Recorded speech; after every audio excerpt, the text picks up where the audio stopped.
el ingeniero Francisco Cárcamo, ingeniero civil egresado de City University of New York. Tiene una experiencia de 20 años en el desarrollo de negocios internacionales y 12 años en el desarrollo de pilotes helicoidales a nivel doméstico e internacional. Actualmente se desempeña como director de operaciones en Helical Foundation Solutions, Helical and Shorts, Inc. También nos acompaña el ingeniero Tony Chupica, ingeniero egresado de la Pontificia Universidad Católica del Perú, con estudios posteriores en diseño estructural. Cuenta con más de 4 años de experiencia en el diseño de los sistemas de cimentaciones profundas mediante pilotes helicoidales. Actualmente se desempeña como ingeniero de proyectos en la empresa EMI Geoestructuras, al igual que el ingeniero Francisco Cárcamo. El tema, como ya se mencionó anteriormente, es introducción al sistema de pilotes helicoidales para el soporte de cargas de estructuras a cargo de la empresa EMI. Espero que todos tengan un buen día y a continuación se presentará o comenzará la exposición con los ponentes.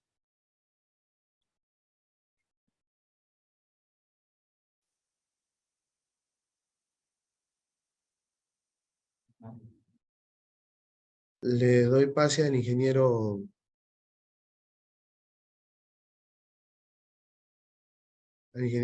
Tony Brancho Pica Espinosa para que pueda comenzar con la exposición. Sí, gracias, Jefferson. A ver, creo que está todo bien. Bueno, buenas tardes con todos. Nuevamente, mi nombre es Tony Chupica. El día de hoy vamos a hablar un poco acerca del sistema de pilotos helicoidales y cuáles han sido sus aplicaciones a nivel global y también en nuestro contexto nacional. Primero que nada, nosotros somos Microestructuras, otra empresa referente en cuanto al sistema de pilotos helicoidales es OPG Jindal Group, la cual es una de las más grandes empresas en cuanto a producciones de acero y derivados en aplicaciones a la ingeniería. Tenemos a Helical Anchors Inc., que es la empresa que se encarga, ¿no?, de la distribución de pilotos helicoidales, tanto así como su venta. Y luego tenemos a Helical Foundation Solutions como su rama comercial. Nosotros como Inicio Estructuras vamos a hablar con ustedes acerca del sistema de pilotos helicoidales, cuáles son las etapas de diseño, cuáles han sido sus diferentes aplicaciones, cuáles han sido los diversos proyectos en los que se ha aplicado y mucho más. Voy a dar pase al ingeniero Francisco Cárcamo para que se pueda presentar. Gracias, Tony. Muy buenas tardes a todos y de nuevo muchas gracias por el tiempo. Como comentó el ingeniero Tony, mi nombre es Francisco Cárcamo, yo soy el director de operaciones de Helical Foundation. El sistema, como lo está explicando el ingeniero Tony, se fabrica bajo la marca Helical Anchors, y Helical Foundation es la parte comercial y de desarrollo de negocios a nivel internacional. La empresa pertenece al grupo Jindal. Jindal Steel está entre los 4 fabricantes de acero más grandes a nivel mundial. Siendo un grupo de la India, tenemos varias plantas a nivel internacional. En lo que es el sistema de los pilotes helicoidales, estos se fabrican en 2 plantas. Una es en Minneapolis, Minnesota, Estados Unidos, y la otra es en Mundra, India. De esas 2 plantas, que son idénticas, suplimos a todas partes del mundo, principalmente a Latinoamérica. La próxima, por favor.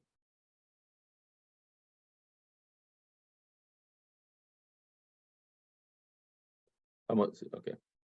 Y esto habla un poquito de las empresas, de algunas de las empresas en el grupo. Es un grupo que en cuestión de facturación hace más de 22 mil millones al año, anualmente.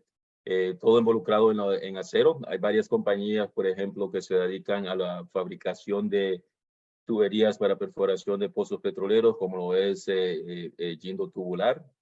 Y lo que hizo Jindo, los Helical Anchors, es que tomó la misma tecnología, el mismo producto o la misma materia prima y lo aplicó al desarrollo y la fabricación de los pilotes helicoidales. Así que el mismo tipo de acero, pues que es un acero de alta capacidad mecánica que se usa en el mercado petrolero, pues nosotros usamos la misma materia prima para fabricar el sistema de los pilotes helicoidales. En la próxima. Bueno, continuando con la exposición, nosotros somos, como Eminge Estructuras, somos el distribuidor autorizado y certificado de Helical Anchors Inc. Por lo tanto, nosotros nos encargamos de 4 etapas de desarrollo del proyecto. Primero que nada, estamos hablando de la capacitación, luego de la ingeniería, del suministro y finalmente de la construcción. Cuando hablo de ingeniería y diseño, que estos se ajustan a cada proyecto. Vamos creamos un modelo de pilotos helicoidales, luego evaluamos uno, luego evaluamos varios, y con ayuda de software, pues nos encargamos de calcular cuáles son las capacidades de esos elementos. Una vez que se tenga el diseño completo, pues podemos proceder con el suministro, la ingeniería y la construcción y la asesoría permanente, instalando estos elementos en campo, dando realidad a proyectos que tuvieron un origen y llegaron a EMIN para la búsqueda de soluciones. Entonces, cuando hablamos de pilotos helicoidales, en el desarrollo de ingeniería, y cuando hablo de diseño ajustado a cada proyecto, pues me refiero a que siempre es posible hacer una optimización en cuanto a las tecnologías competencia. ¿Okay? En cuanto al suministro e instalación, aseguramos el control de calidad y la optimización de los trabajos de terreno. Y con respecto a la mejora de rendimientos y reducción de plazos, pues es incluso posible implementar un total de hasta 4 cuadrillas de trabajo en obra.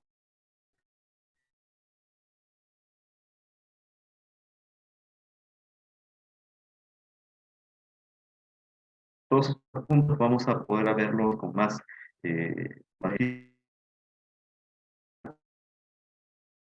aplicaciones que han tenido esta tecnología de los largos para la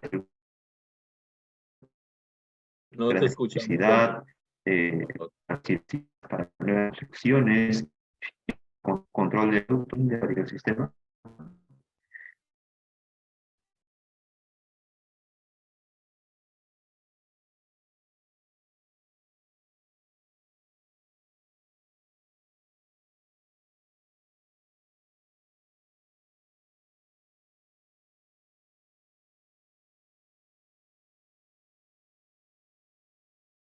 Tony, ¿sigues ahí? Sí, me volví a conectar. Ya, no estamos viendo la presentación. De acuerdo. Vamos a ver. Parece que hubo una caída de internet.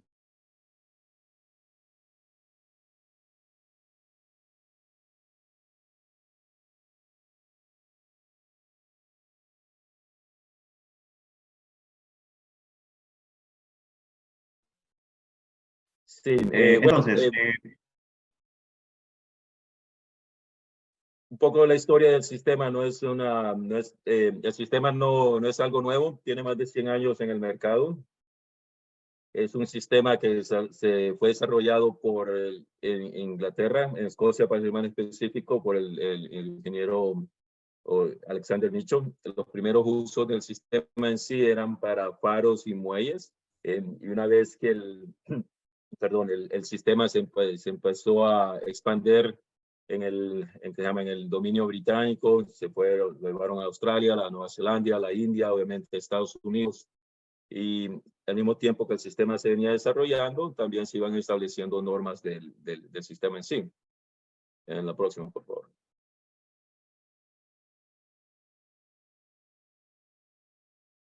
Vamos a la otra, Tony.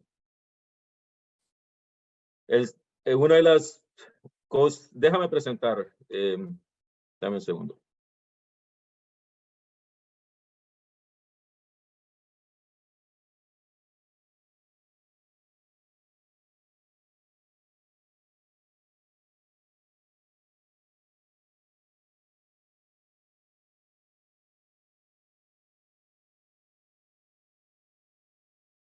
Pueden ver mi pantalla, ¿verdad, Tony? Tony, ¿puedes ver la pantalla o no? Sí, sí se puede ver. Ok, Sí se puede ver, sí se puede ver. listo. Como les estaba comentando, disculpe por la demora ahí, como estábamos comentando, el sistema no es nada nuevo. Al mismo tiempo que el sistema se venía mejorando en sí a través de décadas, se venían estableciendo normas, normas de fabricación y normas de instalación del sistema en sí. Por ejemplo, si ustedes van al Código Internacional de Construcción, van a ver una sección que habla específicamente sobre los pilotes helicoidales. Los pilotes helicoidales son pilotes, nomás que son unos pilotes para cimentación profunda.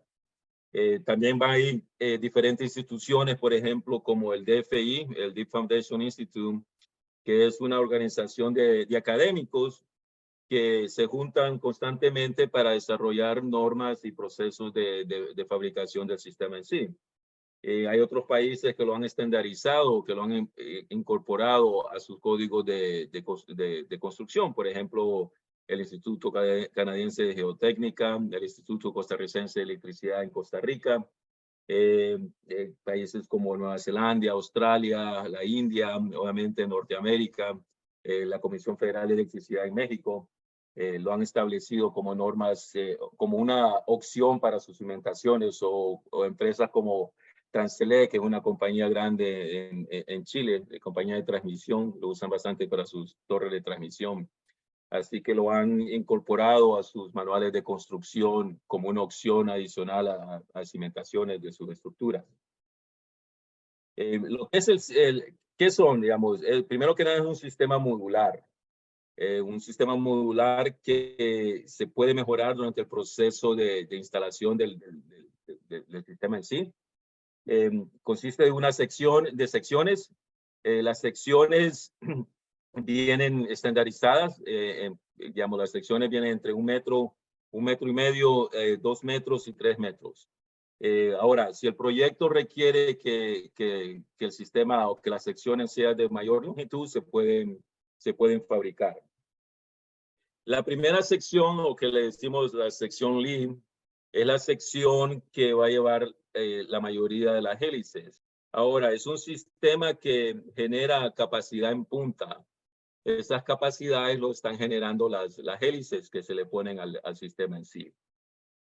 La sección principal puede llevar desde 1 hélice hasta 3 hélices, dependiendo la longitud. Y después se van agregando extensiones con hélices o puede ser extensiones simples. Perdón. Una vez llegado a la profundidad estimada y al torque de instalación, se va a hacer una terminación. Esa terminación va a ser con una tapa o un cap, si es una nueva construcción. El propósito de esta tapa es transferir la carga que está generando esa estructura a lo largo del eje, que lo va a distribuir en las hélices, que lo va a distribuir en un suelo competente. Ahora, también el sistema se usa para nivelación o recalce de estructuras.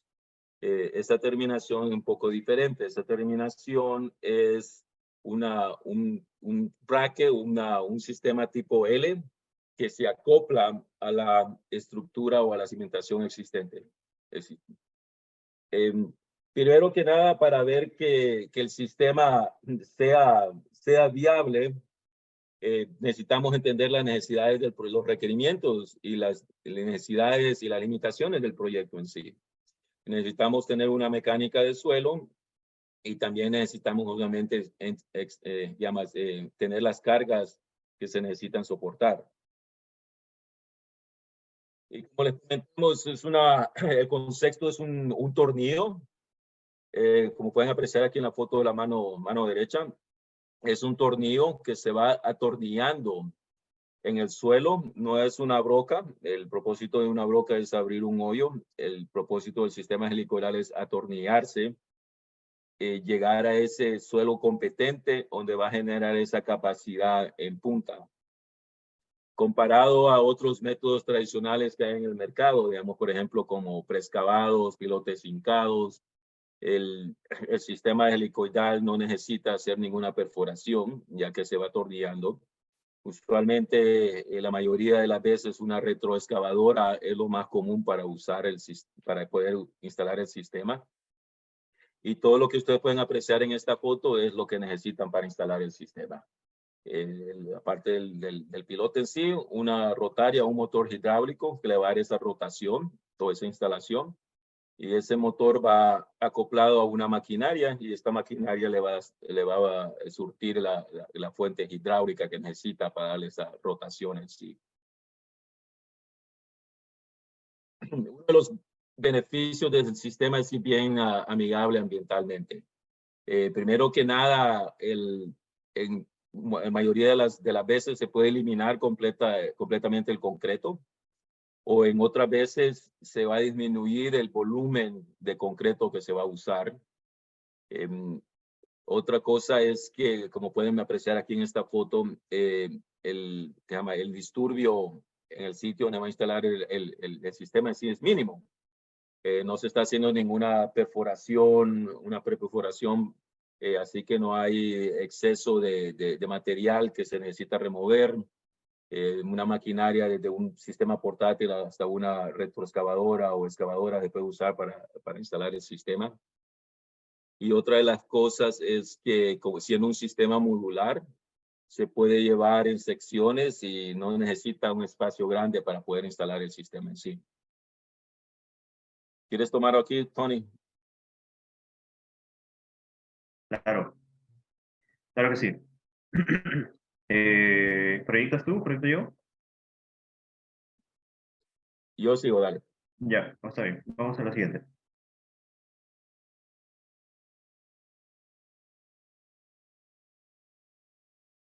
Ya. Eh, a ver, la anterior creo que se ha saltado un slide. A ver.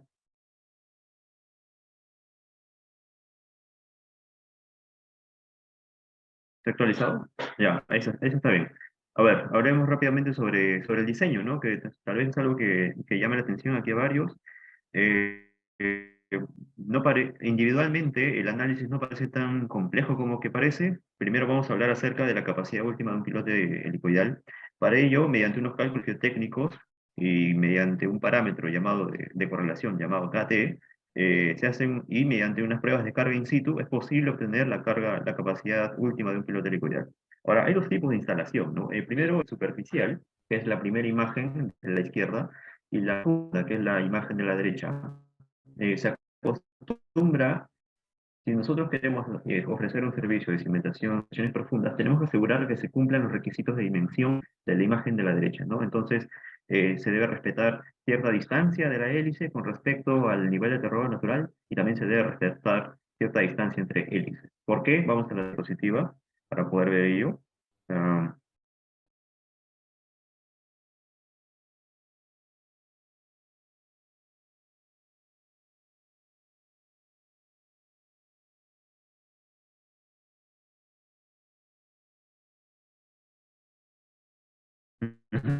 sí. A ver, por qué es importante saber cuál va a ser el espaciamiento entre hélices? Esa superficie. Bueno, una hélice es muy similar. Entonces, debajo de esta, la carga se va a transmitir a través del fuste, va a llegar hasta la hélice y justamente debajo de esta es que se va a originar pues, este bulbo de esfuerzos que, eh, para no concurrir en una sobreposición de esfuerzos, es bueno separar las hélices un aproximado de 3 veces su diámetro, así como se está viendo ahí, ¿no? De esta forma nos aseguramos que no hayan errores por este tipo. Vamos a la siguiente para poder seguir conversando.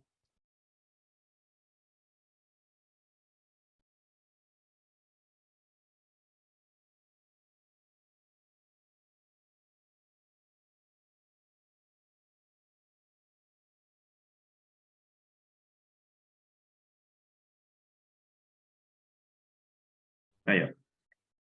A ver, los pilotos helicoidales pueden trabajar tanto como compresión como atracción. vamos a centrarnos en las dos primeras imágenes de compresión. Estamos viendo ahí que se forma con una especie de cilindro, y en el otro caso pues hay como que esfuerzo, hay como que una, ¿no? una presión uniforme debajo de cada hélice. Bueno, lo primero es el método de falla cilíndrico, que también es un método de diseño, sin embargo, no es óptimo y se prefiere trabajar con el correcto espaciamiento entre hélices que origina pues estos esfuerzos individuales en cada una de las hélices, de manera que cada una de ellas trabaje por sí sola, el cual es el objetivo, ¿no? Y no desarrollar una falla de superficie cilíndrica como se ve en la primera imagen. En la otra imagen vemos algo muy similar, pero en su contraparte, que es atracción, y eh, cuáles son las líneas de falla eh, típicas frente a tracción y arrancamiento. Ahora lo siguiente.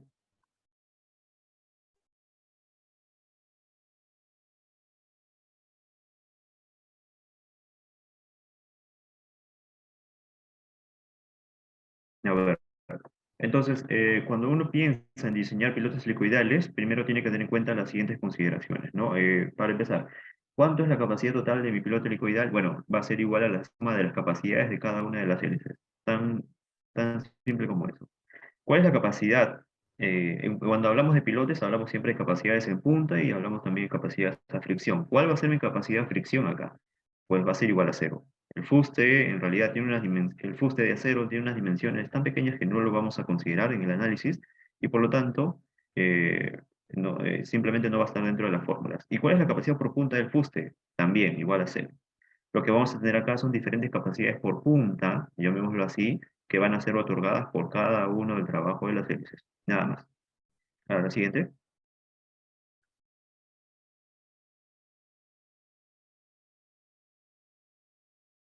La fórmula de compresión.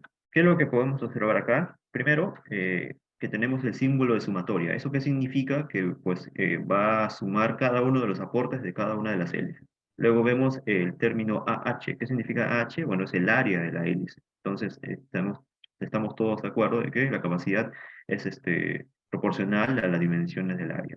¿Qué más tenemos? Tenemos parámetros de cohesión, el factor de capacidad de carga NC, tenemos Q', factor de capacidad de carga NQ, y tenemos un tercer término que tiene en su ecuación el peso específico del suelo. Pero ¿qué vamos a hacer?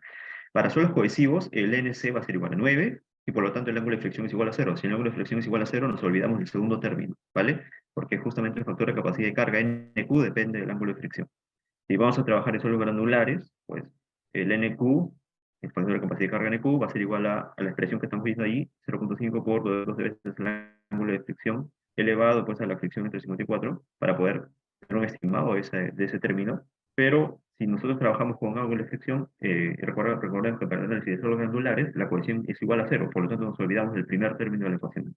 ¿Qué hacemos con el tercer término? Bueno, dado que la dimensión B en comparaciones es más pequeña, ¿no? Entre fuste y hélice, por lo tanto vamos a despreciar ese tercer término y nos vamos a centrar solamente en la primera o en la segunda, dependiendo del caso, suelo granular o suelo cohesivo. La siguiente.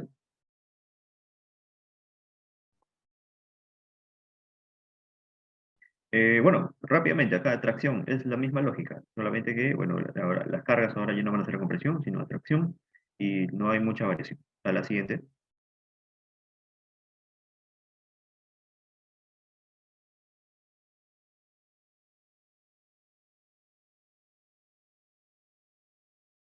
Ujú.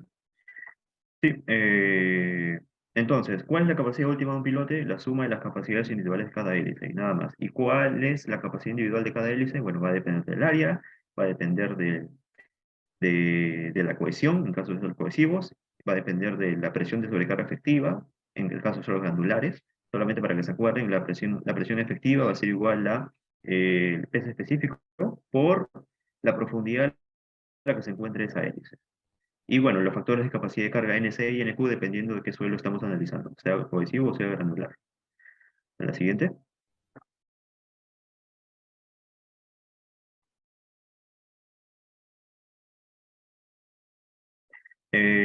Cuando uno hace el diseño y cálculo de la capacidad de un pilote, pues tenemos que tener, ya aquí empezamos el concepto de del torque de instalación, que va a ser muy importante en la etapa de diseño.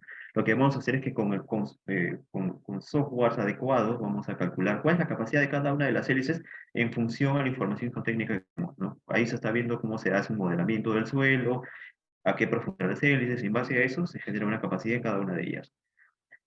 A esta profundidad, mientras se va instalando a la derecha, vamos a ver un diagrama de torque, instalación versus profundidad, el cual, como pueden ver, el torque va aumentando mientras la profundidad también va aumentando. ¿Qué quiere decir esto? Que el suelo se está haciendo más y más denso conforme vamos profundizando el pilote. Eso corresponde naturalmente a lo que uno espera en un suelo en condiciones naturales, ¿no? Encontremos suelo más denso mientras vamos profundizando, ¿no? Y este tipo de gráficas de la derecha son típicas de ver en esos casos. Vamos a la siguiente.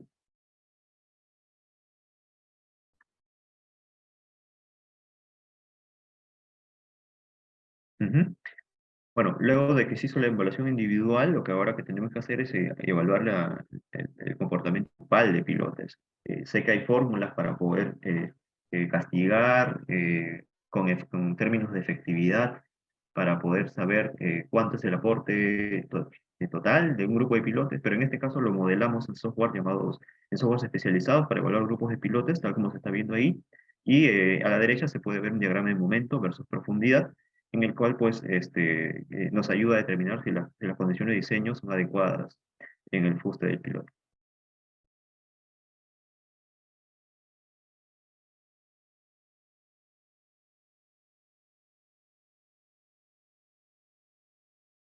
Am, proyectos típicos de ingeniería. Este proyecto se va a llamar tanque WS100 o X, ese era su nombre. Entonces, ¿cómo entramos a evaluar nosotros un proyecto de liquidales? Primero definimos los parámetros. Tenemos que filtrar todo lo que son cargas estructurales y cargas geotécnicas y parámetros geotécnicos del suelo. Una vez que tenemos ambos, procedemos a hacer el cálculo de capacidad axial de un solo pilote, de uno nada más. Eh, y luego construimos su curva TZ, la cual va a definir su comportamiento axial frente a cargas. Es una forma de decir, este piloto se va a comportar de esta forma. Es una curva que relaciona desplazamientos versus cargas. Luego llevamos eso a la evaluación de un grupo de pilotes y asignamos los parámetros de suelo, todos los que ya tenemos. Y modelamos el grupo de pilotes según lo que uno cree, según la naturaleza de las cargas, según lo necesario para el proyecto. Esto puede ser variado, por cierto. Después de que se obtiene ese modelo de grupo, pues analizamos los resultados y eh, eh, corremos el programa, como dicen, y verificamos cuáles son los outputs, qué es lo que nos dice el programa o qué es lo que nos dice el análisis, lo que se ha modelado. De ahí vamos a obtener diagramas del momento, vamos a tener diagramas de corte, diagramas de desplazamientos, vamos a ver que todos ellos estén dentro de los parámetros exigidos por el proyecto y por la norma, y si el diseño es correcto, se da una validación final. Luego se procede a hacer la dibujo en planta y en elevación. Antes de pasar a la siguiente diapositiva, les tengo un cuadro de información de suelos, en donde se relaciona el tipo de suelo con sus parámetros geotécnicos, y en la parte inferior, pues, el resultado de la capacidad de carga última, tanto a compresión como a tracción de un solo pilote, en ese suelo, en lo que estamos viendo ahí, ¿no? Ahora sí, siguiente.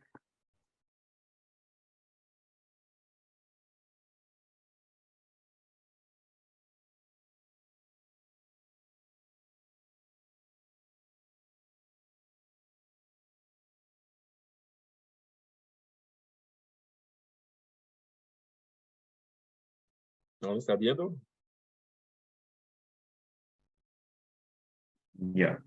Eh, como habíamos dicho, se trabajó un solo pilote, como lo vimos en la anterior diapositiva. ¿Vale? Ya. Entonces, con toda la información geotécnica ya, procesada, y luego se obtiene información que nos sirva para validar este modelo. Si está todo correcto, entonces procedemos a dibujarlo en planta y en elevación, que son justamente las dos últimas imágenes de la derecha. Vemos que es un pilote de 7,5 metros de largo, que va a estar embebido en una zapata en concreto, y su distribución en planta va a ser así, con 4 rectos y 4 inclinados a los costados. ¿Por qué los pilotes están inclinados en los extremos? Bueno, porque hay cargas cortantes que se deben controlar. Y la mejor solución para ello fue, pues, inclinar los pilotes, ¿no? para poder soportar ese tipo de solicitaciones. La siguiente.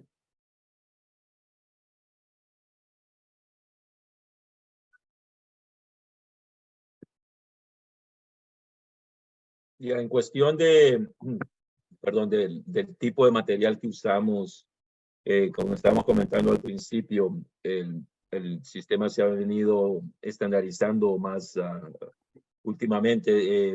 Hay normas que se deben de seguir en cuestión de fabricación del sistema en sí. Una de las cosas que nosotros le estaba comentando es usamos el mismo tipo de material que se usa para el sistema de perforación de pozos petroleros. Así que hemos incorporado ese tipo de material a la fabricación de los pilotes helicoidales. En cuestión de fabricación, como comentamos al principio, tenemos dos lugares, uno que está en Estados Unidos y el otro que está en la India. Que en Estados Unidos tienen la capacidad de instalar, digamos, 1.200, perdón, de fabricar 1.200 pilotes por día.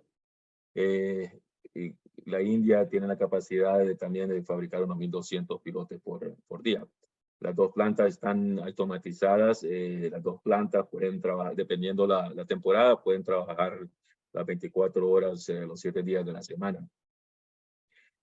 Uno de los puntos muy importantes lo que es de la fabricación del sistema es cómo están hechas las hélices, ya que las hélices son las que generan las capacidades. Ahora, las hélices también varían según los requerimientos del proyecto, los requerimientos de capacidad que se necesitan generar. Usualmente la hélice más pequeña tiene un diámetro de 6 pulgadas y la más grande estándar tiene un diámetro de 24 pulgadas. Ahora, si el proyecto requiere que las hélices sean más grandes, se pueden hacer. Una de las cosas, como están hechas las hélices, es la apertura que hay entre punto y punto. Es una apertura de 3 pulgadas. Y eso es, como le comentamos al principio, es que el concepto es que se vaya amarrando el sistema en el suelo, se vaya amarrando y se vaya amarrando en ese suelo competente que va a generar X capacidad. Una de las cosas que nosotros hacemos muy frecuentemente también en cada proyecto que se fabrica es hacer ensayos de tracción en las hélices en sí. En cada hélice, dependiendo del diámetro, va a tener X capacidad de capacidad axial. Se hacen ensayos de compresión y tanto ensayos de compresión como ensayos de tracción. En lo que es el eje en sí, también se hacen ensayos de torsión. Los ejes varían también en diámetros.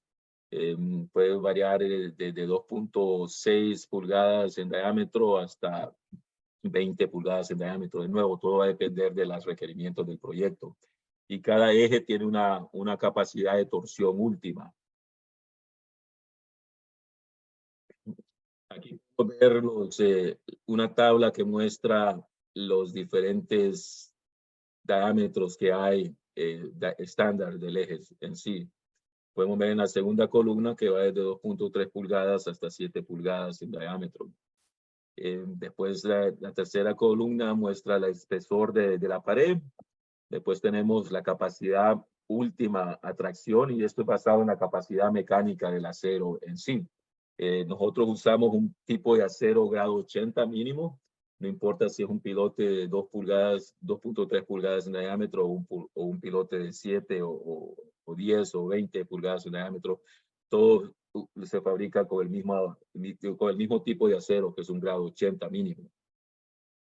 Ahora, ese tipo de acero le da esa capacidad mecánica al sistema en sí. Yo creo que lo más importante es ver estas columnas. La última columna, esta última columna nos da las capacidades basado en la capacidad de torsión del piloto en sí. Por ejemplo, si vemos las que están más marcadas, las 3 que están marcadas en amarillo, son los que se usan más frecuente, tanto en Latinoamérica como en otras partes del mundo. Podemos ver que un pilote que tiene un diámetro de 2.8, pues dependiendo de la capacidad de torsión, puede generar más de 50 toneladas en capacidad. O lo vamos a un pilote de 3 pulgadas y medio, estamos generando más o menos un poco más de 100 toneladas en cuestión de capacidad del pilote en sí. Una de las cosas que nosotros hacemos es que cada sistema o cada sección se compone de tres componentes. Tenemos un componente macho, tenemos el eje, un componente macho y un componente hembra. ¿Y cómo unimos estos componentes? Se unen a través de soldadura por inercia o a pura fricción. Ahora, para poder hacer este tipo de soldadura, que somos los únicos en el mercado,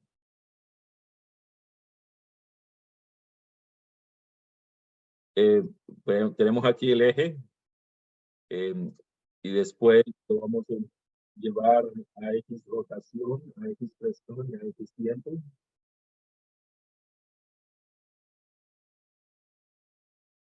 Así, tenemos uno de los extremos, tenemos el eje principal, digamos, este día que es un eje de 4,5 pulgadas. Le vamos a dar una rotación a X velocidad, una presión por X tiempo, y básicamente las secciones se unen a pura fricción. Obviamente, una vez el sistema ya esté unido, se le da una limpieza, y otro punto o paso adicional que se hace es que se hacen rayos X en esa sección para asegurarse que no haya ninguna fisura interna durante el proceso de soldadura. Ahora, para poder hacer esto necesitamos tener 4 componentes. Uno es el peso. El peso se lo da el tipo de acero que usamos. Primero que nada, nosotros somos los únicos, diría yo, que usamos un grado 80 de acero en la fabricación del sistema en sí. Somos los únicos que usamos soldadura por inercia, ya que es una patente del grupo Jindal. Así que para poder hacer eso necesitamos el peso, necesitamos la rotación que se le da, la presión y el tiempo porque se mantiene durante el proceso de soldadura. Ahora, ver aquí las dos secciones, una sección, digamos, un extremo macho y un extremo hembra, y podemos ver que la unión en sí, entre sección y sección, es al 100%. No hay ningún movimiento lateral o ningún movimiento axial que permita que haya un juego ahí. Hay otros fabricantes en el mercado que lo que hacen es que hacen un tipo de soldadura en caliente, le sueldan una campana o un tubo interno o externo, se lo sueldan a las secciones y lo que hacen es que cuando se hace la unión queda un espaciamiento. Ese espaciamiento le da un movimiento lateral y axial al sistema que durante el proceso si ustedes van a hacer una prueba, por ejemplo, prueba de tracción o compresión, lo que va a pasar es que va a haber más desplazamiento del piloto en sí. Ahora, cada sección se une por 3 pernos. Cada perno tiene una capacidad de corte de 110,000 libras. Es un perno ACTM A325. En Estados Unidos como la India están automatizadas. Eso les da una consistencia durante la fabricación del sistema. Hay otros en el mercado, como les comenté, que básicamente fabrican artesanalmente. Y ahí hay una inconsistencia durante la fabricación de cada componente. Ahora nosotros, siendo una planta robotizada, tenemos una consistencia en todo el tipo o la X cantidad de pilotes que se fabrican. Una vez el sistema está fabricado, el último proceso que se hace es un proceso de galvanizado. Un proceso de galvanizado por inmersión en caliente. El proceso de galvanizado es bajo norma ACTM A123. La norma dice que necesita tener un espesor de 3 milésimas. Nosotros vamos un poquito más de allá, le ponemos entre 4 y 6 milésimas al espesor en sí. Y ahora también otra de las cosas que hacemos es que podemos hacer un ensayo de corrosión. Si corrosión es el problema o si los suelos son bien agresivos químicamente. Si en la mecánica del suelo hacen estudios de laboratorio, usualmente esos estudios de laboratorio los van a mostrar el pH, la resistividad, por ejemplo, el cloruro del suelo en sí. Entonces nosotros podemos tomar esa información y hacer un análisis más a fondo y determinar con cierta exactitud cuánto tiempo va a tomar para que haya un cambio en el sistema en sí. Ahora, ese cambio no considera el galvanizado. Ese análisis nada más se va a hacer en el acero en sí. Obviamente lo primero que se va a ir es el galvanizado, y el galvanizado le va a agregar entre un 10 o 20% más de años al sistema en sí. Y otro punto importante en el tema de corrosión es que nosotros, no importa qué tan agresivo sea el suelo, nosotros fabricamos considerando una vida útil de 50 años del sistema en sí. Así que, y eso no quiere decir que a los 50 años vaya a fallar, sino que va a tomar 50 años para que haya X porcentaje de pérdida del acero. Así que no importa qué tan agresivo sea el suelo, nosotros consideramos mínimo 50 años para que haya ese primer cambio en el pilote. Y como le comenté, no consideramos el galvanizado. El galvanizado le va a agregar X cantidad más de años al sistema. Uno de los puntos muy importantes en cuestión del control de calidad o el control de instalación es el torque. El torque es una correlación entre la capacidad portante o la capacidad constante del suelo y la capacidad mecánica del pilote, que ese torque se va a transferir a una capacidad última axial de ese pilote. Es una relación empíricamente, ya cada sección o cada eje ya tiene un torque, un factor K preestablecido de planta. Y esto no es nada nuevo, esto es algo que se desarrolló en los años 50, en la medición de torque. Básicamente la medición de torque es que si lo pueden comparar a un sondeo, a un SPT. Un SPT le da a uno que llama las capacidades del suelo, y eso es lo que es básicamente el torque. Es que le está dando uno la capacidad del suelo, y también estaba incorporando la capacidad mecánica del pilote, que se transfiere a una capacidad última axial de ese pilote en sí. Por eso cada diseño se va a diseñar a un torque de instalación, y ese torque de instalación va a ser equivalente a una capacidad última axial de ese pilote. La otra forma de determinar la capacidad del pilote en sí es haciendo los ensayos de campo, ensayos de tracción o de compresión. Por ejemplo, este que apreciamos aquí es un ensayo de tracción. Usualmente es el más simple comparado al ensayo de compresión. Básicamente tenemos el pilote que está ensayando. Tenemos el gato hidráulico que le está aplicando la fuerza al pilote, que en esta ocasión lo está jalando. Y todo este proceso es bajo normas ACTM, que le dicen uno los puntos o los pasos que se deben de tomar para hacer ese tipo de ensayos.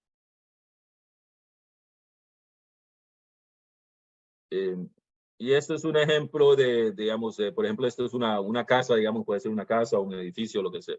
Se va a hacer la instalación.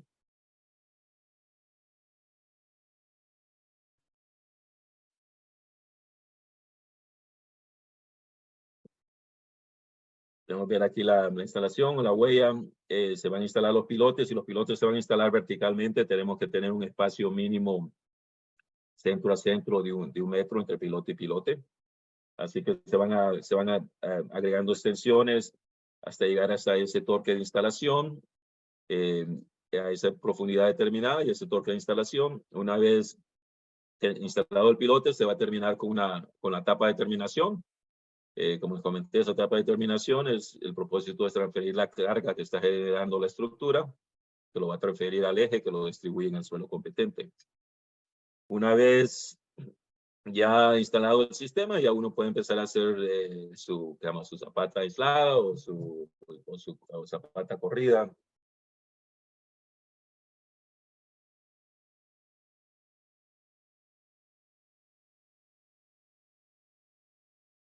Y uno ya puede empezar a construir su estructura.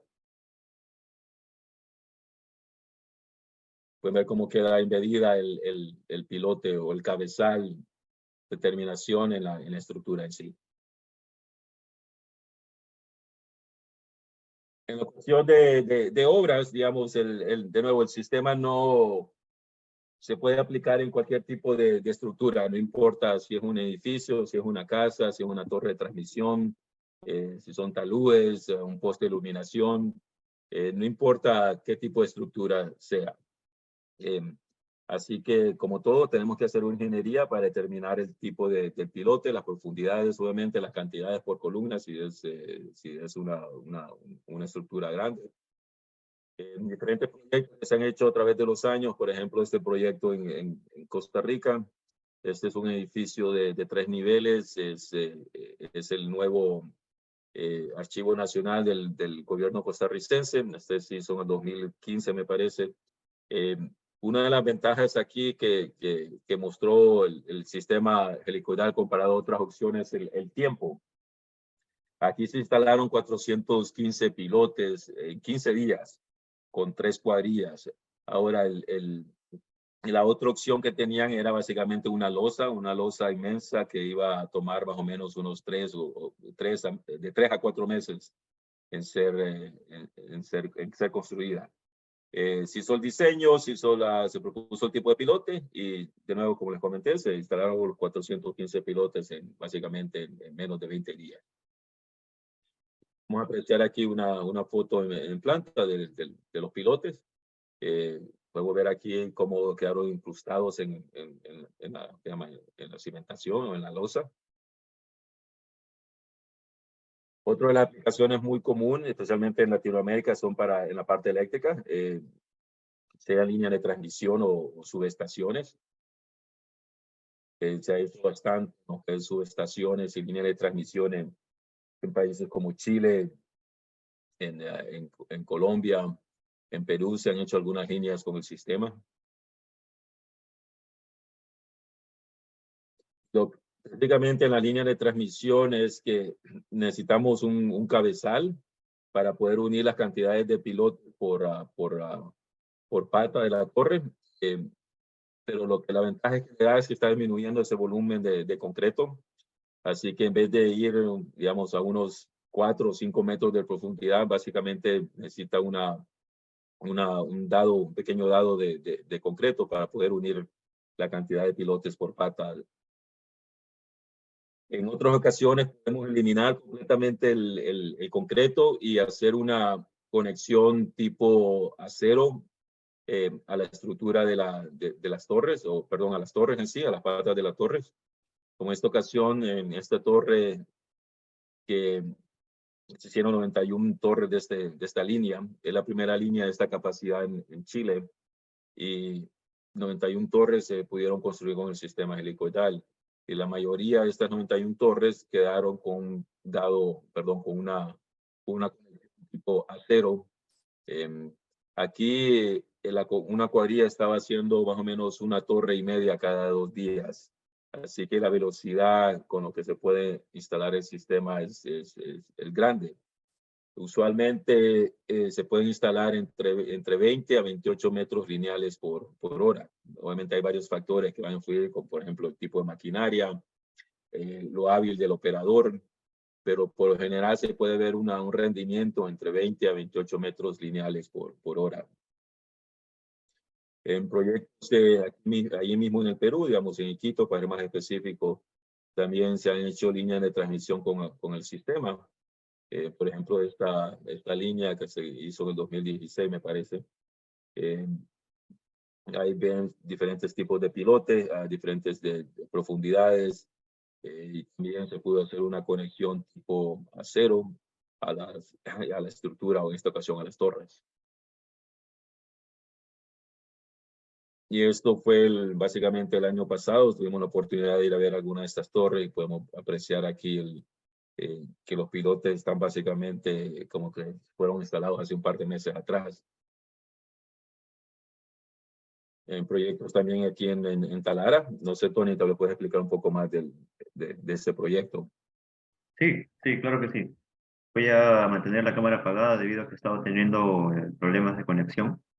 Pero bueno, la línea de transmisión en Talara, bajo solicitud de ISA, pues se tuvo que hacer una prueba de instalación en el cual se llevó una cuadrilla y se hicieron pruebas de campo para determinar, pues, que el diseño de pilotos helicoidales pueda tener una relación significativamente cerca a lo que se estaba viendo en campo, ¿no? En la imagen de la izquierda, el procedimiento de instalación, y en la imagen de la derecha, finalmente cómo quedó instalado, ¿no? En la diapositiva siguiente vamos a ver un video. Eh,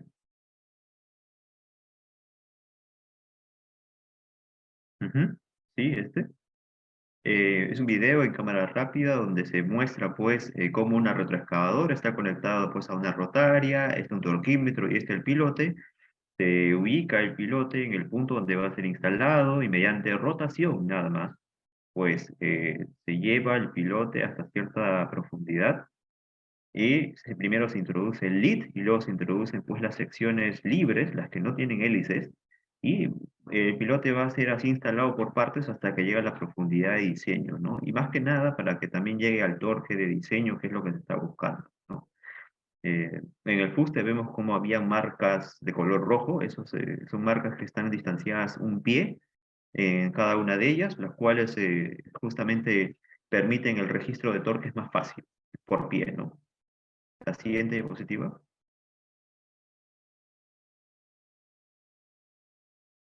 Y esta Ujú, es ya. una Queda- comparación entre la reducción, una vez comparando la reducción del CO2, obviamente lo estamos volviendo más ambiental cada vez, y eso es muy importante porque esta comparación, aparte de ver la reducción del CO2, también vamos a ver un gran ahorro en el costo del proyecto en sí.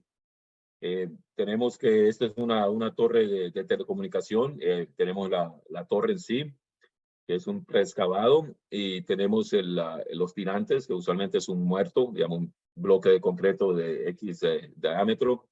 eh, Hacen una perforación, lo entierran y después ponen acoplan los tirantes al muerto en sí. Se hizo la comparación, se hizo el diseño, y vemos que para la base de la torre en sí, tenemos 2 pilotes helicoidales, y para el muerto en sí, básicamente un pilote con una conexión que le va a dar acople a diferentes tipos o a la X cantidad de tirantes. Así que en sí ya estamos disminuyendo un gran volumen de concreto. Básicamente no tenemos que hacer ninguna perforación, instalamos el pilote a la X profundidad, al X torque de instalación, tanto para la base, para la torre en sí, como para el tirante. Así que estamos eliminando completamente el concreto. Tenemos una conexión tipo parrilla a la torre, y también tenemos una conexión tipo metal a los tirantes en sí. Vemos la reducción grande. Estamos hablando de casi 98% en reducción de CO2, 262 toneladas que estaba generando esa base de concreto, ese preexcavado y ese muerto de concreto. Así que una reducción grande, y también vamos al tema económico, un ahorro de más de $200,000 en ahorro, tanto económicamente como en tiempo. Bueno, obviamente tiempo se equivale a un ahorro económico. Así que los 3 puntos importantes, digamos, ahorro en el presupuesto, tiempo y ahorro en la emisión del CO2. Así que es una buena opción para estos tipos de aplicaciones, sean torres de telecomunicaciones o sean, ¿cómo que se llama? Torre de transmisión, incluso especialmente en proyectos civiles, digamos, donde queremos zapatas aisladas de X diámetro, podemos reducir ese volumen de concreto en las zapatas aisladas. Otro proyecto que se hizo en el Perú, Tony, puedes explicar un poco más sobre el proyecto aquí en Talara también. Sí, sí. Vamos a la siguiente diapositiva.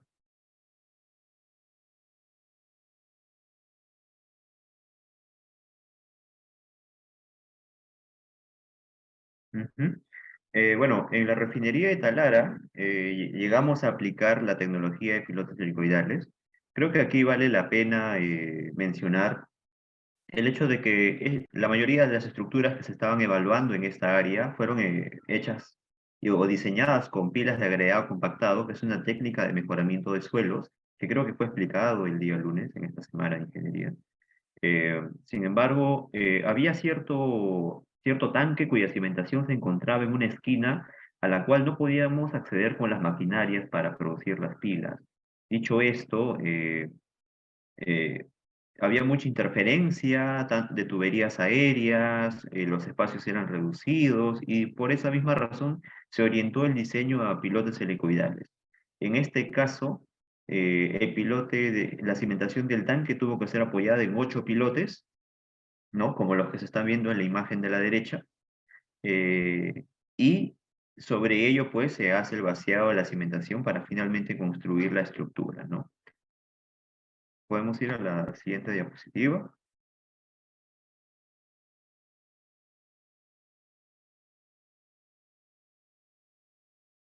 Ujú. Eso sucedió en el 2020. Luego en el 2022, en base a la experiencia y a la solución que dimos en ese entonces, pues nos volvieron a convocar para unas cimentaciones en condiciones muy similares. No era posible instalar pilas helicoidales en esa zona, dado que no había mucho movimiento, no se podía mover, no había mucho espacio para el movimiento de la excavadora y por esa misma razón se propuso la solución con pilotes helicoidales. Vemos cómo se ha cortado hasta el nivel de fondo de cimentación y hay operarios ahí abajo para poder orientar pues, el sentido de inclinación y ubicación del pilote helicoidal según el diseño, ¿no? En estos racks eh, estos corresponden al sector, la imagen de la izquierda corresponde al sector OX, que fue con unos perfiles tubulares 2875, mientras el de la derecha fue con unos perfiles tubulares 4500.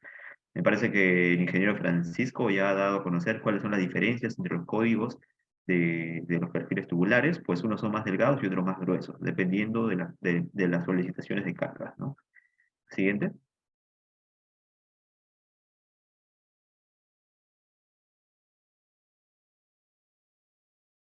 Ujú. Más imágenes, ahí lo que podemos ver son más imágenes de las cimentaciones en el sector TKT, ¿no? Donde se instalaron los pilotes helicoidales y cómo es el procedimiento de instalación de cada uno, ¿no? Junto con la ayuda de operarios es que justamente se procede con la instalación, ubicándolos en el lugar correcto y con el ritmo de trabajo según lo esperado para tener rendimientos y una producción adecuada. La siguiente.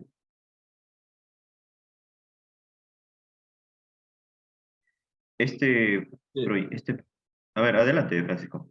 sí, sí. Sí, este es un proyecto, es el primero de su naturaleza en Latinoamérica o en Sudamérica. Es una planta de hidrógeno verde.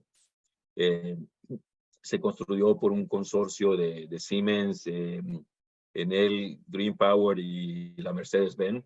Es una planta que está en Punta Arenas, Chile, ya está operacional.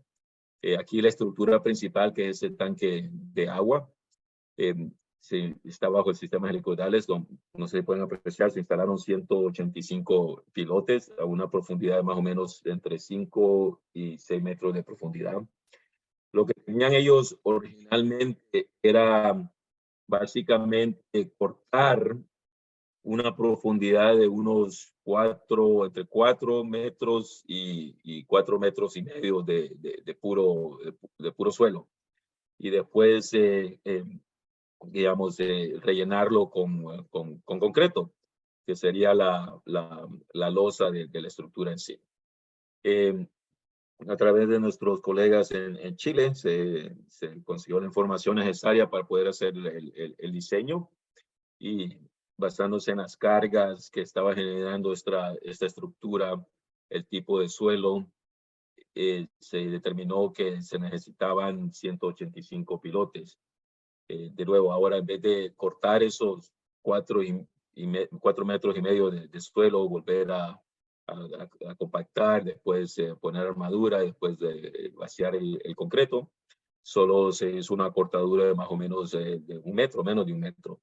Y después instalaron los pilotes y bajo los pilotes está ¿cómo que se llama? Se hizo la la losa y después se montó la estructura. Así que uno, digamos, tiene una planta de hidrógeno verde, algo limpio. Obviamente no hacía ningún sentido cortar esa cantidad, ese volumen de suelo que iba a crear más disturbio en el sitio. El tiempo que se iba a demorar, el tipo de maquinaria que se iba a necesitar y también el costo elevado de hacer todo esto. Así que se determinó que el sistema de pilotes helicoidales era la mejor opción, tanto económicamente como en cuestión de la rapidez de poder tener la estructura allí lo más pronto posible.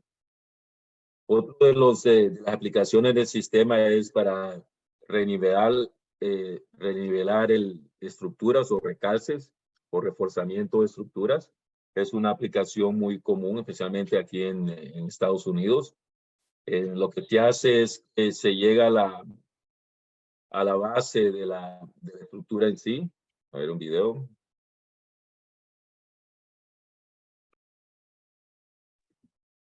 Entonces, primero que nada, se tiene que escarbar o llegar hasta a la base de la cimentación existente. Una vez se llega a la base de la cimentación existente, se van a instalar los pilotes. Se va a llegar a la profundidad que se necesita llegar, el torque de instalación. Una vez encontrado ese torque de instalación y esa profundidad necesaria, se va a hacer una terminación con un sistema tipo braque o L que se va a acoplar a la cimentación existente. Una vez esté acoplado, si hay que renivelarlo, se puede levantar con un gato hidráulico, el mismo gato que ustedes usan o que uno usa para cambiar una llanta en un carro. Es el mismo concepto, se levanta y se nivela la estructura en sí. O si solo es nada más prevenir que se sea sentando, solo se pone y el sistema queda como, digamos, como un impedimento para que no se siga sentando la estructura en sí. Este es un proyecto grande que se hizo en Guatemala para una planta de concreto incluso. Pueden apreciar aquí algunas de las columnas tenían asentamientos entre 3 y 10 centímetros y la carga variaba entre 100 y 500 toneladas por estructura. En esta específicamente, los pilotes están a una profundidad de 15 metros y eso fue porque la planta en sí se construyó en un relleno mal compactado, un relleno que variaba entre 10 y 12 metros, mal compactado, así que la planta no estaba ni terminada y algunas de las estructuras o de las bases de la banda transportadora, como esta columna, por ejemplo, presentaba estos asentamientos. Así que aquí en ese específico se instalaron 10 pilotes a una profundidad de 15 metros y se hizo un levantamiento de una sección. Podemos apreciar aquí el levantamiento de la estructura en sí. Los galpones también o bodegas también presentaban asentamientos. Algunos se nivelaron, otros nada más se reforzaron para prevenir que se siguiera asentando. Y en cuestión de tipo de herramientas que uno necesita, podemos apreciar lo que básicamente uno va a necesitar para instalar el sistema en sí.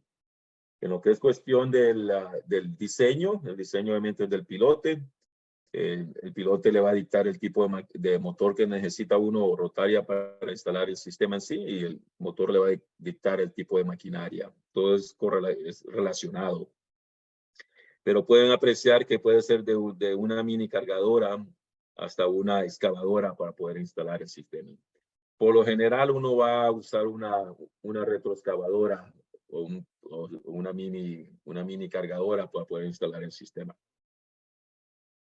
Y cuestión de aplicaciones, el sistema, de nuevo, no importa el tipo de estructura, se puede aplicar, digamos, sea para edificios, sea para paneles solares, postes de iluminación, torre de transmisión, para gasoductos. Así que no tiene limitaciones. Esa es una de las ventajas del sistema, que es bien versátil en cuestión de cómo se puede aplicar. Los beneficios, de nuevo, es rápido y simple. Como comenté, varía, pero por lo general se pueden instalar entre 20 a 28 metros lineales por hora en sí. Por ejemplo, en los paneles solares, básicamente se instala el sistema e inmediatamente uno puede empezar a poner la estructura. Fácil de instalar, especialmente en espacios reducidos, porque es un sistema modular. Se pueden incluso fabricar secciones específicamente a la necesidad del proyecto. Digamos, si los espacios son bien reducidos, se pueden fabricar secciones que es menor longitud de los estándares. No genera vibración. Por ejemplo, en zonas urbanas es una de las ventajas que da, porque en zonas urbanas uno tiene estructuras adyacentes. Así que si va a meter unos pilotes hincados, esos pilotes hincados van a generar una vibración constante. Así que va a dañar las estructuras adyacentes. El sistema helicoidal es un tornillo, así que está atornillando en el suelo. Así que la vibración básicamente es cero. No hay que hacer ninguna perforación, así que no está creando X cantidad de costos adicionales al proyecto en sí. En cuestión de ambientalmente, de nuevo, está reduciendo en ciertas ocasiones, eliminando el uso de concreto. En el tipo de maquinaria, solo necesitas una maquinaria para instalar el sistema. Digamos, si yo voy a hacer un preexcavado, necesito tener a veces hasta 3 o 4 maquinarias. Tengo que hacer algo para perforar, tengo que tener algo que me va a traer todo el concreto, digamos, el agua, la arena, la armadura. Así que si tenemos problemas freáticos, voy a necesitar un sistema de bombeo. Así que contra esos métodos tradicionales, en cuestión de costo, se puede ahorrar bastante uno en el tema de maquinaria y movilización del personal en sí también. Y como les explicamos, el tema de aplicaciones es un sistema muy versátil que básicamente no importa el tipo de estructura, se puede aplicar en cualquier tipo de estructuras en sí. No sé, lo comentamos al principio, pero diría yo que la limitación del sistema es que no trabaja en roca sólida. Una de las razones que al principio necesitamos tener una mecánica del suelo para poder ver si el sistema es viable. Y eso, obviamente, la mecánica del suelo lo va a decir los tipos de suelo. Y si es roca maciza, no es una opción el sistema helicoidal. Pero llegamos a la final de nuestra presentación. Le agradecemos el tiempo y miro que hay varias consultas o varias preguntas en el chat. Sí, ingeniero, así como usted ha visualizado, ¿no? Los asistentes han hecho una serie de preguntas que nos hemos encargado de recopilar, ¿no? Y bueno, ya para finalizar con la ponencia, ¿no? Estamos agradecidos de su presencia aquí y que nos hayan compartido este interesante tema, ¿no? Y bueno, las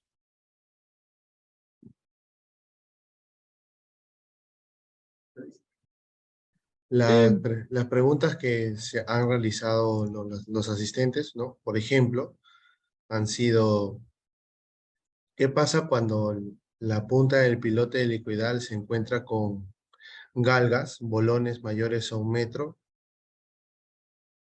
¿Abandonan el ingreso del pilote?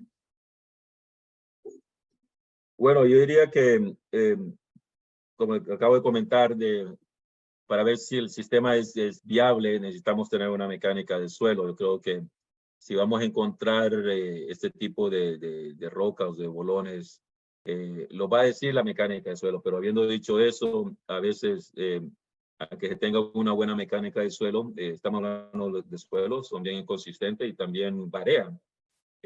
Lo que a mí personalmente me ha pasado en proyectos donde estamos instalando y pegamos en un bolón o en una roca, no lo puede penetrar el sistema o no lo puede apartar. La ventaja del sistema es que es un tornillo, así como se instalan, se puede retirar también. Y eso es lo que hay que hacer, digamos, si uno pega en una roca o un bolón que el sistema en sí no lo puede apartar, lo que hace es removerlo. lo retira y lo mueves X cantidad de centímetros y lo vuelves a instalar de nuevo. Pero sí, esa es una de las grandes ventajas que da el sistema, que si uno se encuentra este tipo de problemas, lo retira y lo mueve alrededor y vuelve a instalarlo y se vuelve a pegar, también lo vuelve a retirar y empiezas así a jugar y a moverlo alrededor hasta que pueda uno penetrar o apartar esa roca o ese bolón. Perfecto, muchas gracias, ingeniero Francisco. ¿Algo que adicionar, ingeniero Tony? Bueno, solo quería comentar que algo similar nos pasó en la refinería de Talara, no exactamente con un bolón o bolonería, sino más que nada con tuberías que no figuraban en los planos, pero sin embargo estaban ahí enterradas hace tiempo y nadie sabía de dónde salía o a dónde se dirigían, ¿no? Eh, Pasado que, bueno, hemos mencionado que las hélices varían entre 8 pulgadas hasta 14 pulgadas, y en ese sentido, pues, llega al punto en que se encuentra con esta tubería y se tiene que retirar el pilote y se tiene que colocarla en otro lugar. Si es que no se puede jugar con la inclinación del pilote para poder evadir ese obstáculo, se retira, se coloca en otro lugar e inmediatamente se puede proceder con el diseño, con un rediseño, con este nuevo pilote, con esta nueva inclinación, con esta nueva ubicación, para saber si el grupo de pilotes se sigue comportando de la misma manera como originalmente se había planteado, ¿no? Entonces así se puede verificar que esto cumple. De que se puede solucionar, hay soluciones en campo. Muchas gracias, ingeniero Tony. Bueno, la siguiente consulta que han realizado, en este caso, la anterior también lo realizó el asistente de Martín Rodríguez. Martín Rodríguez nos vuelve a preguntar, ¿se refiere torque a la dificultad que existe para girar y hacer ingresar el pilote?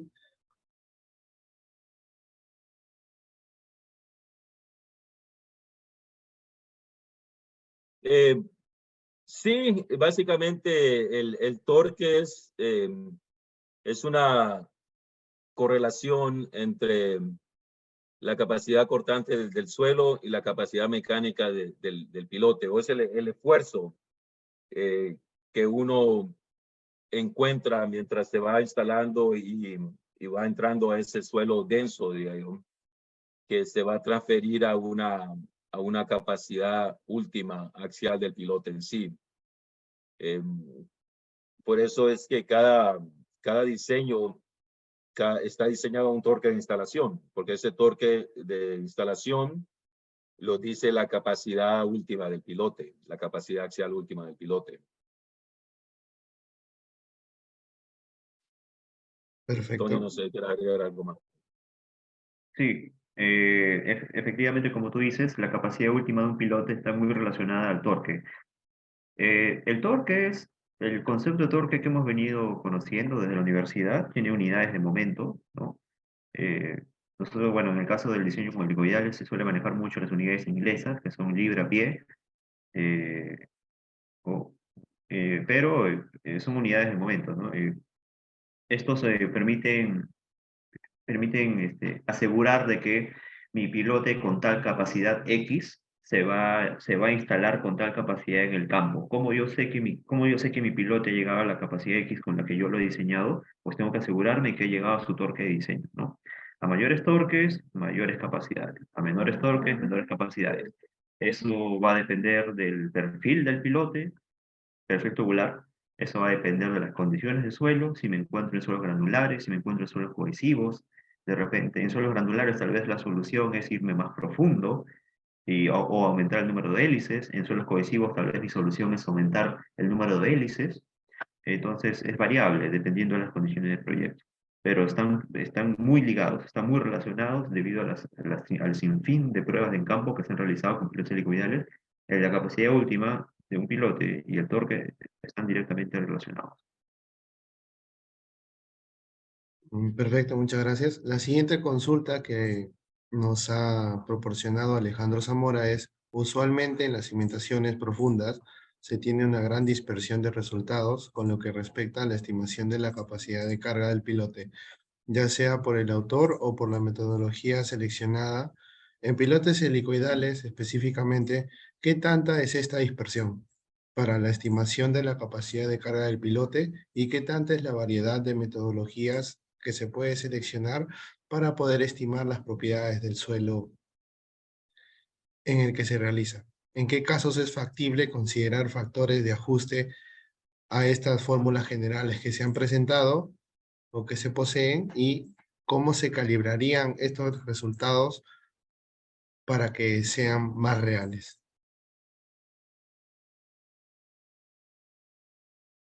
Bueno, pues estamos diciendo, el diseño va basado en una estratigrafía del suelo. Necesitamos tener una mecánica del suelo primero.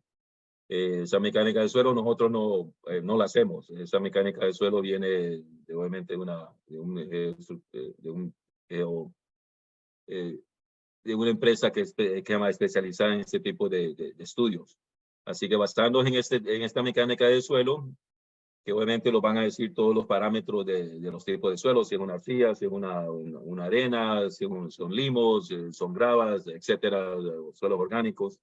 Basándose en esta información, nosotros, sea nosotros o sea EMIN, en esta ocasión en el Perú, va a ser un diseño que va a determinar el tipo de eje o de pilote, va a determinar las cantidades de hélices, que todo va a transferirse a una capacidad última de ese pilote en sí. En cuestión de los ajustes, no me queda muy claro la consulta. Tony, no sé, ¿quieres agregar algo al tema? Tal vez. Sí, a ver, el sistema de pilotes helicoidales, como todo sistema de cimentaciones profundas, va a tener que depender de estudios de mecánica de suelos que sean correctamente elaborados. Y como a veces los especialistas en diseño, bueno, hacen corroboraciones rápidas en cuanto a la información que están recibiendo. Primero que nada, normalmente se hacen ensayos de campo, por ejemplo, FPT, eh, que son más confiables que otros ensayos tipo EPL, que son más confiables, que les da más confianza que otros tipos de ensayos que son de tipo Conotec, Calicatas, que llegan hasta cierta profundidad, pero luego recomiendan pilotes más allá de esa profundidad, asumiendo valores, lo cual no sería correcto realizar. Teóricamente y en el pasado pues también se han tenido un sinfín de metodologías para determinar capacidades últimas de diferentes tipos de pilotes. Eso existido, es muy variable, pero todos ellos convergen a que es necesario un correcto estudio de mecánica de suelo, ¿no? Y el sistema los pilotos helicoidales no escapan de ese problema. Tenemos que estar seguros de que los valores de número de golpes, que los valores de cohesión, que los valores de ángulo de fricción, que el nivel de profundidad, la profundidad del nivel freático, que los pesos específicos del suelo que se haya analizado a una profundidad adecuada de exploración, pues sean todos correctos. Y en base a ello se va a tener una capacidad última de pilote lo más acercado a la realidad. ¿Cómo nosotros podemos verificar de que la capacidad sí se llega a esa, a ese valor que hemos determinado? Pues no hay nada más infalible que una prueba de...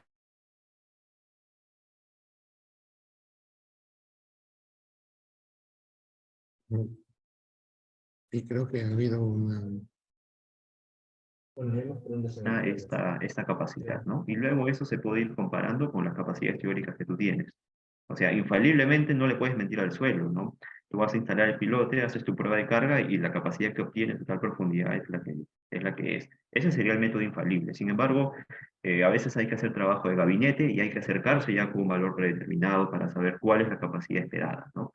Pero todo ello depende de qué tan bien está hecho el estudio de mecánica de suelos. Solamente como para dar un ejemplo, en la refinería de Talara tuvimos no voy a decir muy diferentes, pero sí ciertas diferencias con lo que nosotros esperábamos encontrar. Y ello se debía pues a que también no se hizo un barrido adecuado de número de sondeos, por ejemplo, ¿no? Para toda una huella de un tanque no vas a hacer un solo sondeo en el centro, a veces hay que hacer tres, o en los extremos o más, como para cerciorarte de que estamos hablando de un suelo lo más homogéneo posible, pero como digo, nuevamente es variable y va a depender de un correcto estudio de mecánica del suelo. Muchas gracias. Bueno, a continuación, una siguiente pregunta de Martín Rodríguez. ¿Cómo resuelven en campo si al momento de que está ingresando el pilote helicoidal se encuentra con una galga, un bloque mayor a 1 metro, y el Creo que pilote sí no ha llegado a la profundidad de diseño. creo que sí lo respondimos, Jefferson. Sí, creo que sí lo respondimos.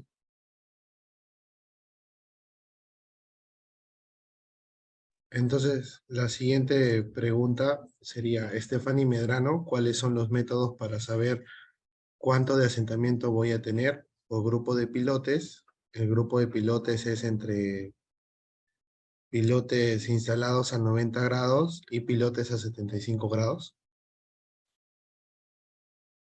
A ver, eh, con el tema de los asentamientos, para un grupo de pilotes, a ver, primero que nada, hay teoría para determinar el asentamiento individual de un pilote convencional, ¿no? Lo de concreto armado, como solemos estudiar en la universidad. También hay métodos para saber el grupo de pilotes, el asentamiento en grupo de pilotes, ¿no? También hay métodos. Pero para el caso de los pilotos helicoidales, eh, no es que sea, no es que haya un norte y un sur, no es completamente diferente, ¿no?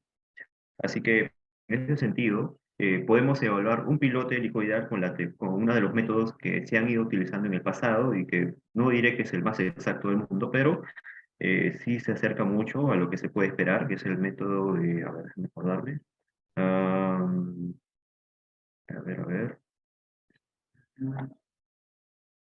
Creo que si mal no recuerdo, era el método de Brooms, ¿no? En el cual incluso podías determinar, era el método de Brooms, que es un cálculo que está, con el que incluso se puede evaluar cargas laterales para pilotes helicoidales individualmente. Bueno, no helicoidales, pero pilotes, eh, con el comportamiento que tú desees, para evaluar el comportamiento lateral de un pilote, ¿no? Ahora, ese es para cargas laterales. ¿Cómo hacemos con el caso de los asentamientos? Bueno, lo que vamos a tener que hacer es, si tienes un grupo de pilotes, ¿no? Si tienes un grupo de pilotes, mediante modelos computacionales, lo que tú puedes hacer es modelar esos pilotes y luego determinar cuál es la carga que cae en cada uno de ellos, ¿no? Porque dependiendo de cómo tú los arregles y cómo los inclines y cuál es la naturaleza de las cargas, si hay cargas en cortantes, axiales más grandes, si hay momentos, etcétera, para ver pilotes que van a estar más cargados que otros. Tú te vas, determinas cuál es la carga que le cae exactamente a tu pilote de interés y en base a ello puedes usar el método de Browns para calcular individualmente cuál es el asentamiento de cada uno. Como digo, repito, el método de Browns no será el método más exacto del mundo, pero sí es un método que se ha usado en el pasado para verificaciones, eh, pero luego fue completamente reemplazado por los métodos computacionales, ¿no? Así que nada, yo pienso que es un buen inicio y un buen punto de partida. Muchas gracias. Esas han sido todas las preguntas que han realizado los asistentes. Le agradecemos su participación, ¿no? A ambos ingenieros, al ingeniero Francisco Cárcamo y al ingeniero Tony Bryan. Ha sido un placer tenerlos, al igual que a todos los demás asistentes a esta ponencia. Muchísimas gracias. Antes de finalizar la presentación, si, ingeniero,